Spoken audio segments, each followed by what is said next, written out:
welcome to Boardgames with Niramas. I'm Joseph and I'm here today with Draco. And today we are going to talk about digital board gaming, board games on Steam in particular. There are different ways to play board games in these times when we're, can't play with our gaming groups as usual. And some people play on like Tabletopia and Tabletop Simulator and, places where you have like basically an image of the actual board game and then you move stuff around with your mouse pointer and so on. I'm not that big of a fan of those. I played some and I think it's okay, but I much rather play a digital implementation of a board game, which you can find on Steam. There's a lot of these. I think I own like 30 or something, or even more, something like that, I think. And I picked out my 10 favorites in this top 10 list. So it's going to be top 10 digital board games on Steam. Now let's get going with number 10. So starting here with number 10, it is Castles of Burgundy on Steam. And this is a good time to actually say something that I sort of missed in the intro as well. I'm not ranking these games only on how much I like them. Because then this would, be higher, probably beat some of the other games here.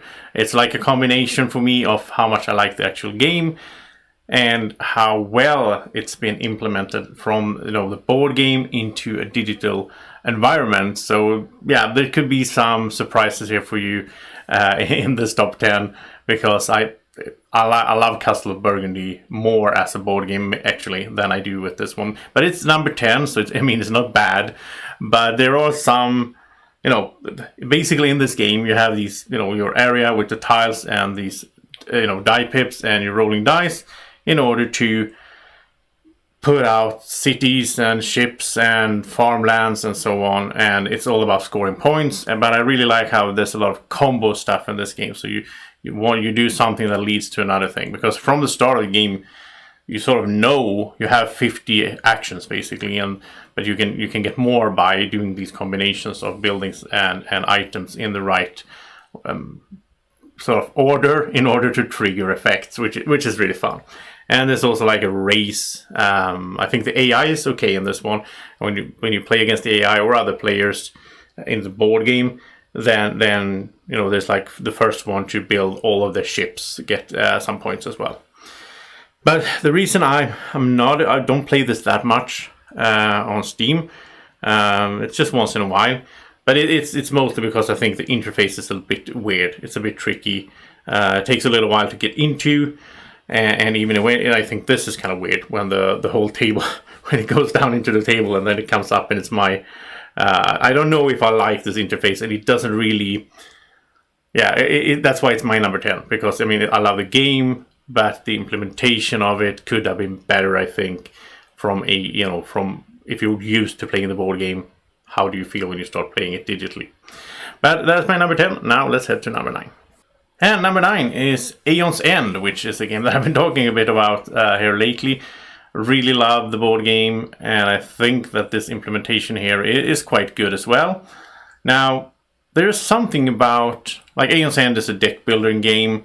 You're building your deck of cards, and then you fight a boss, a nemesis, and trying to defeat that. And you're getting like money here, and you're buying more cards, better cards, and you need to prep your spells in breaches, these suns, basically circles you have there, before you can cast them. So it has some really interesting twists to many of these deck building games, which I really enjoy. And I also love how every nemesis has a different feel. They have a different strategy you need to implement and find out in order to beat that boss. The only downside really for me is that when it comes to card games and deck building games, especially, I like to feel the cards in my hand. I really like the feeling of shuffling we don't shuffle your deck in this game, which is something special as well. But anyway, having the cards in my hand, looking through them, making my plans and playing my cards and so on. And I feel that, there's other card games as well. Like Dominion is not on my top list here, even if I really like Dominion. But if I play it digitally, I feel like I lose something. I don't get the whole experience. And the same goes for a lot of these games. I like board gaming and card gaming in physical form, because I like the tactile feeling of the cards and the components, right? And you know, seeing my friends on the other side of the table. But yeah, anyway, I think Aeons End is really fun, and you can, now this would also, I played, when I got this on Steam, I had just played the board game or the card game quite a lot. So if you haven't played Aeons End at all, I can really recommend you to get this one. It's not that expensive, and it's really fun. And you know, there's a few bosses in here. It's just a base game, but then you can sort of play through it and learn how to beat those bosses. Really fun. So that's Aeons End, my number 9. Now let's head to the next one. Next up is Through the Ages, A New Story of Civilization. Now this is a game that a lot of people love, and I haven't played the board game. I think this is the only game on my list that I only played the digital version. And I think this game is really runs smooth as a digital game. Again, it's a card game, but it works really nicely, and it's like a Civilization game, but it's based on cards, and the cards represent buildings and units and events happening and so on. And this one is played against the AI here is really hard, actually, especially in the beginning. It takes a while to get into the how to think and how to handle it. And I'm still not good at it at all. But I play this, you know, from time to time, and I enjoy playing a game of this. And I think if you like Civilization games, and if you like Through the Ages, the board game, then I definitely think you will enjoy this one. There's so much going on, but you know, a lot of these, if a game is heavy, I think that's okay if there is a good way to learn it. And in this one, there's a really good tutorial. I think this is so well made, and it's really funny as well. It's funny made. It's sort of you have these advisor cards that, you know, you can have as an advisor. Gives you different kinds of effects in the game. But in the tutorial, the designer himself, Vlada Shavatil, he sort of is the advisor card, and he will tell you how to do different things in the game. And it's, yeah, they really made that well, and it really helped me. I mean, I came from not knowing the game, and I learned the game pretty fast. And then, of course, there is a board game called Nations that came after this, which I think is the better game between these two. But anyway, Nations is not on Steam, so I do play a bunch of Through the Ages, and I can recommend it to you as well. And next up, we have Spirit Island, which is was just released, and this is on my top 10 list as a board game as well all time, and this would probably have been higher up on my list if I could handle it. I think it's it's a great game. I love the board game. You know, you're trying to defend this island from invaders, and you have hand management, and you play cards, but it's very complex. It's the heaviest game on my list for sure. I think it's the heaviest game that I like, basically, in board gaming as well, because the complexity. If you play solo, it's not that bad for my brain. But when I start playing solo two-handed, or if I play with a friend or like two friends, we're gonna coordinate this whole thing together, because my cards could give your cards bonuses and effects, and we need to coordinate that and make a plan. And we have a lot of information on what's going to happen. It's not much randomness at all in this game. So there's a lot of planning and strategy going on, and then you sort of execute it, which I really enjoy this game. There's a lot of good stuff in this game, and I think the implementation here to digital version is okay, but I had some issues when playing this, because I have a hard time seeing the whole picture, because I have to click on different things to see the different cards, and have to go back and, oh wait, how did I trigger that ability on my spirit again, on my character? And I think the more you know this game, if you really know it well, I mean, I played it maybe 10 times, the board game, or 15 times. I really enjoy it a lot. Played a bunch solo, so on. I did some videos for the board game as well. And all these videos that you see in the background here, you can, of course, find in the description down there as well if you want to check them out. But yeah, so I really love Spirit Island, the board game, but it was a little bit lower for me as a digital version, because I think it's quite hard to handle. Now, I think if I would play this a bunch of times on Steam, I would get into it more, and I would, start remembering stuff and cards and so on, which would make it better, which I'm planning to do as well. I'm going to play it more.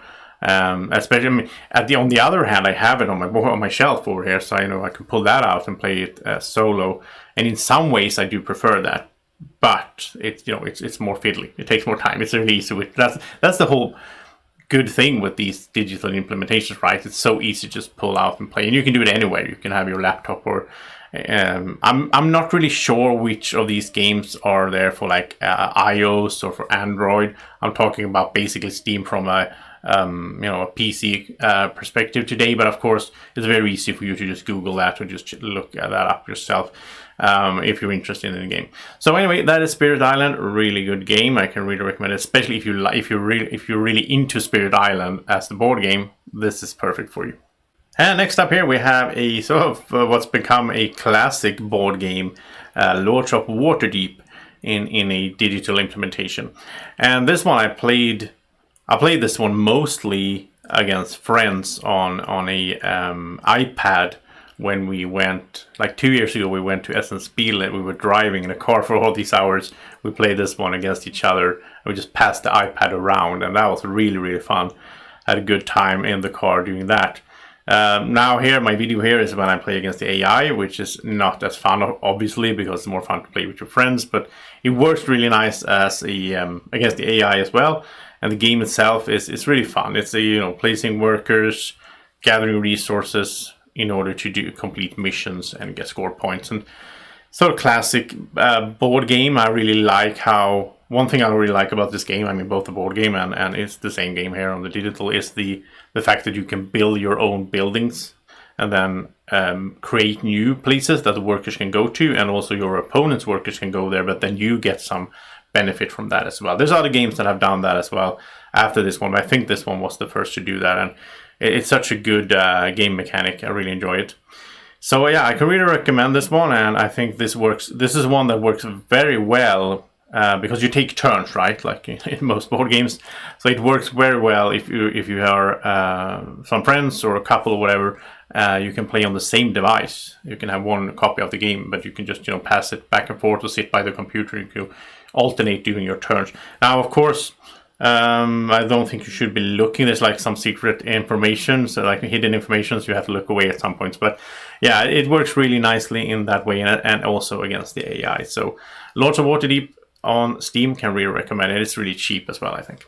Then at number 5, it's Raiders of the North Sea, which is again, worker placement game. You place out workers. In this case, your little Vikings that go out to plunder and raid, and get resources and points and so on. And you're playing cards, and the cards have different effects, and you can. Yeah, there's a lot of fun stuff going on in this game, and I really love it, both in the board game and in this implementation. The fact that it has a really interesting twist on worker placement, because most worker placement games, like in Lords of Waterdeep, you place your little pawn, your little worker on a spot, and that will trigger some effect, right? But in Raiders of the North Sea, you place one worker, and it's not your worker really. It's one. There's 3 different layers, 3 different colors of workers, and they have different specialities and so on. So you place one of them. You always have just one, and then you get that effect of the spot you went to. But then you bring another worker back that is on the board, and then you get to do that action as well that that worker was standing on, and now you have that one to place on your next turn, and then bring someone else back.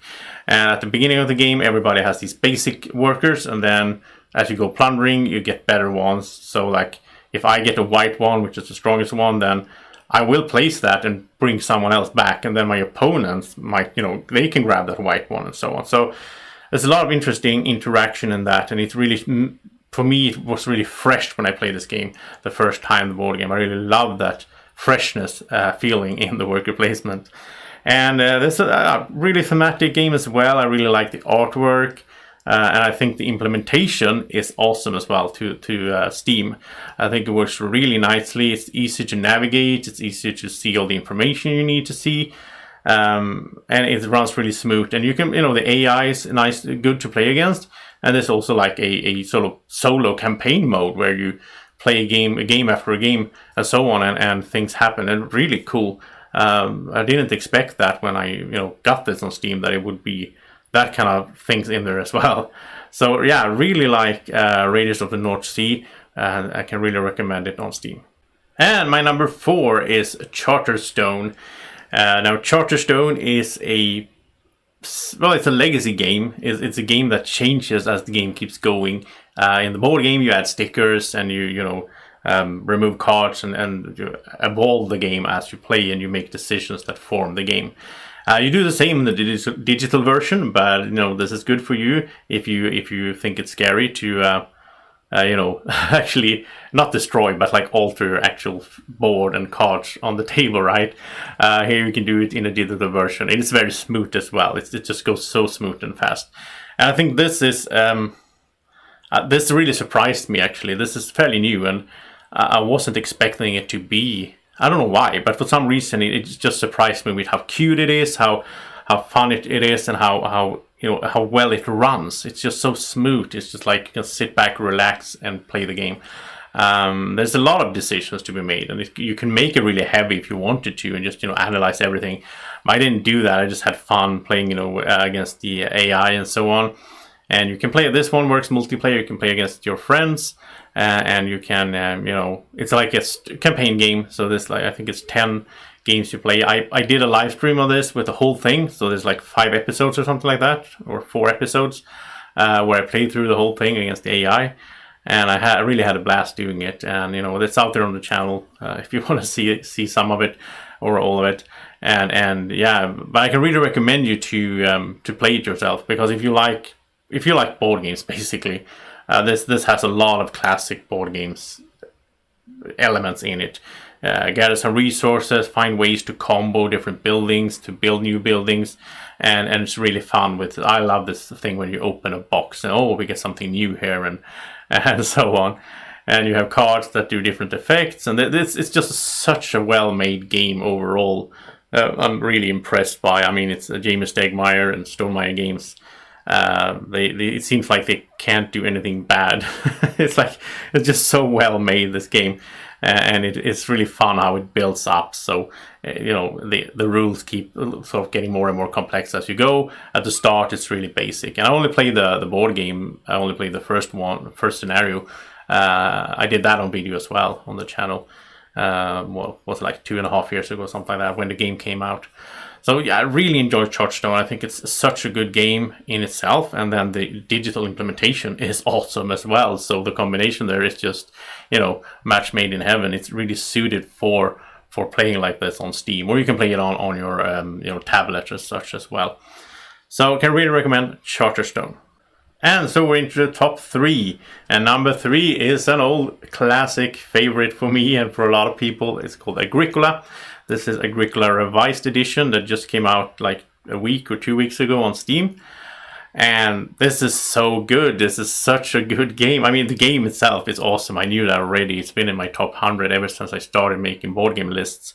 And at some point it was, I think, even in my top 10. I really, really like Agricola as a game. It's really basic worker placement. Again, it's worker placement, but in some ways really basic. But what makes it really cool as a game is that you have, every time you play, you get a few of these improvement cards and some occupation cards. And the combination of those and how you execute those and make a strategy and then perform it is so much fun. And I really like it as a 2-player game. Here I am playing against the AI, but I played a bunch against friends as well in this, and I think it works so well. I really like how they, again, as I said in the beginning of the video, like Agricola is one of those games that you could take just a picture, basically off the board, and you can do. I think the game is on Tabletop Simulator and those stuff as well.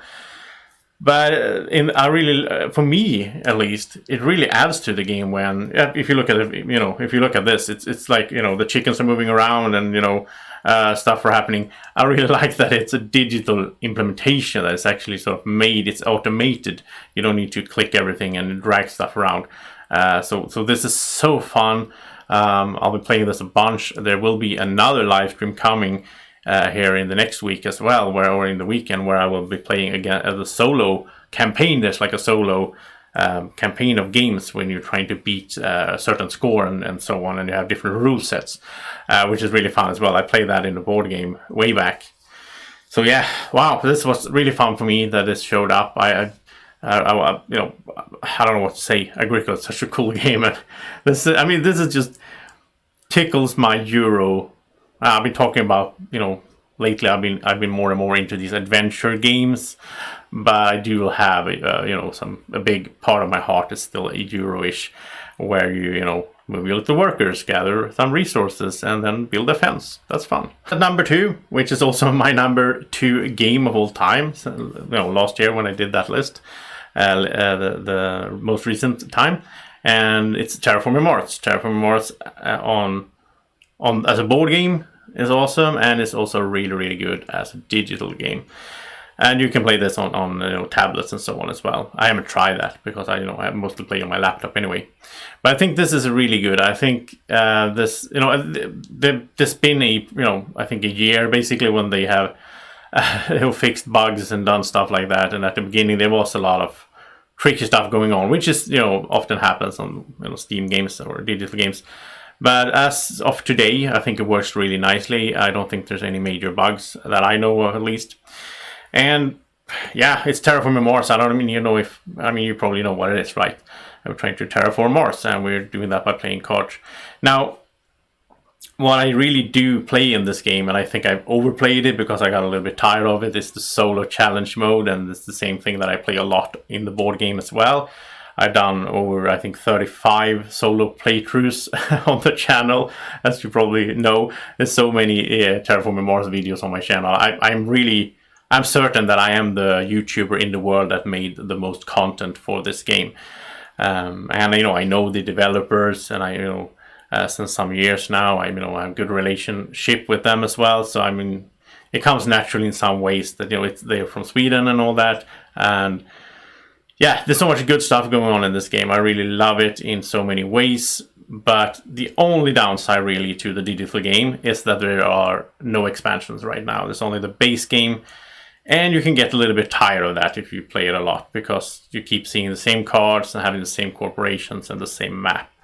So I really hope that they will release the expansion, especially like Prelude, and I think Colonies are like at top of my wish list. But I don't know. I think there's been some issues with like the company at Asmodee Digital that developed this. I don't know the details, but I heard something about that. So I don't know the future for the game, but I really hope they will keep releasing expansions. They should do that. I mean, it's going to sell like crazy. It's such a popular game, so I don't understand why they don't. You know, why don't you make money? Why don't you make the expansions? People are going to buy them on Steam, I can guarantee you. So yeah, really love Terraforming Mars on Steam, but now let's head to my number 1, and I think some of you already guessed what it is. So yeah, my number 1 is Gloomhaven. And this is my number 4 as the board game, so it's lower than Terraforming Mars, and that's one of the reasons I told you there that this list is not just about how much I love the game. Because I think this implementation is a little bit better than Terraforming Mars on Steam. And Gloomhaven is this big, you know, sprawling adventure game when you go into dungeons and you complete missions and get better equipment and develop your characters and level up. And I love that stuff. I mean, this kind of tactical combat that is in this game, or like turn-based combat, that's something I love. I play all the XCOM games. You know, you know, Final Fantasy Tactics is one of my finest memories from my, not my childhood, but, you know, maybe I was like, I don't know, it was somewhere in the 90s so that one came out. So really love that part of the game, and I really love the, you know, RPG, the adventure, the fantasy theme and setting. Everything is just good about this game. And it's also, you know, a bit fascinating that when I make this list for the first time, this is the first time I made a top 10 digital board games list, my number 1 is a game that is not even finished yet. This is an early access. So it's still that good. And I'm so amazed how I played a bunch of games on Steam. I mean, other games that are not board games that have been in early access, and there's been so much, you know, whining going on, and the developers do not listen to the community. And so I've been really impressed with how the development team of this game have been active with the community, and, you know, fixing bugs, updating the game, doing, like, having a roadmap that really actually works. that you are developing your game in order to bring it into to a released game. The early access is not just something you put out there that some do and then it just stands there for years and you don't do anything with it. That's so bad. And I even had like one of the first streams I did. I think this was the first stream I did that I have behind me here. I have done a bunch of streams of this, so you can check that out. I think it was in this stream that someone from the development team watched my stream and live, and they asked me in the chat like, oh, how do you like the game when it was just released and so on. And I told them, I think this should be fixed, and I think that should be fixed. That's an issue. And that was like 8 months ago, and today all of those things are fixed and even more stuff. They have improved the game so much. I shouldn't actually show you this video, I think, behind me here, because it looks a bit different now because they have updated a lot of stuff in the game. So go check that out. Again, just search for Gloomhaven and Niramas on YouTube, and you will find a bunch of videos on this game, and you can just check the dates if you want to see the latest update. I think I've done a live stream for every update that's been, or major update. And the last one I did which was just like a month ago.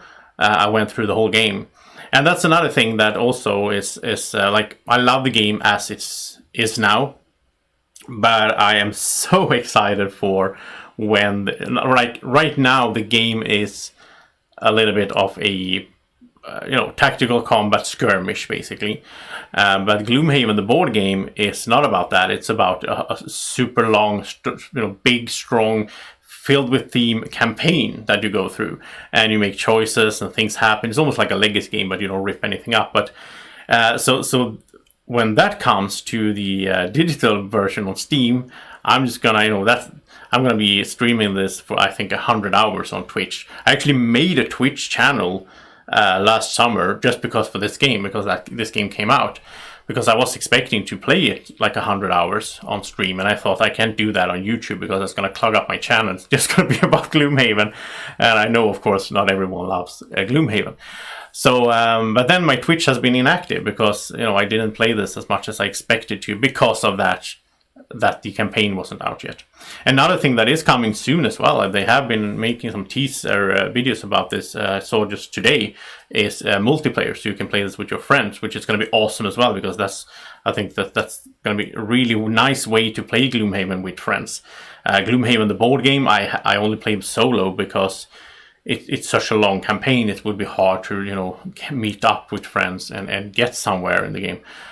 So doing this over the internet, it's just mind-blowing. It's going to be so much fun when they release the multiplayer, and it's going to be so much fun when they release the campaign. I can't wait.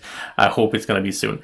So yeah, Gloomhaven is my favorite game as a digital board game. Go check it out if you haven't, and thank you so much for watching this top 10 list. If you liked the list, if you had fun watching, press the like button down there, subscribe to the channel, and also tell me in the comment section down here, what did you think about my picks in this list? And do you have any suggestions for me in digital board games that I should check out that I haven't seen already or played already? And I'll really consider your suggestions, and I'll probably pick up the games on Steam, and I make live streams of them so you can see me play them as well. So thank you so much for watching. It's been really fun for me to make this list. I hope you enjoyed it as well. Take care and stay safe, and have a great evening or morning whenever you're watching. Take care. Bye-bye.